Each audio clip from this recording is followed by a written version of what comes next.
Erta bo'shanish bu nima? Erta bo'shanish 3 minutga bormasdan bo'shanishga erta bo'shanish deb aytiladi. Erta bo'shanishning 3 turi bor. Bu birinchisi psixogen, ikkinchisi organogen, uchinchisi gormonal balansning buzilishi. Gormonogen deb aytiladi. Birinchisi bu psixogenda his-hayajon bo'lishi yoki uzoq muddat davomida jinsiy yaqinlik bo'lmasligidan keyin bo'lishi mumkin. Qo'rquv bo'lishi mumkin. Har xil xavotirlardan keyin bo'lishi mumkin. Ikkinchisi organogen bo'lganda prostatitlar prostata bezida yallig'lanishi bo'lgan bemorlarda bo'lishi mumkin. Keyin uretrit bo'lganda bo'lishi mumkin.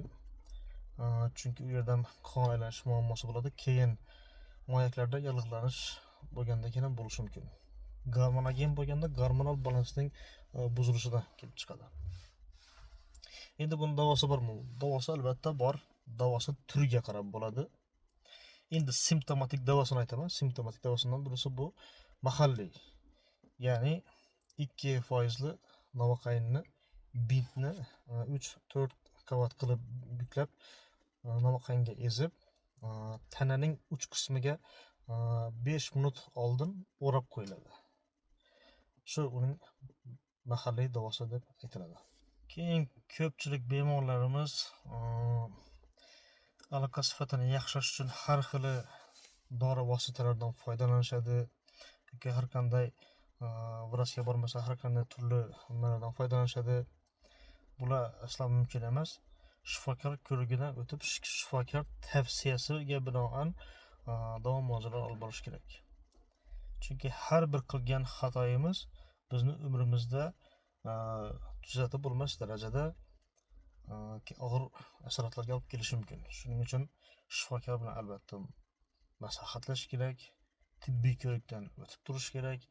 Sog'lom erkaklar kamida har 6 oydan urolog shifokoriga ko'rinib, UZI tekshiruvlardan biokimik tahlillarni, qon tahlillarini, iyuvchanligini vaqtida tekshirib turish kerak.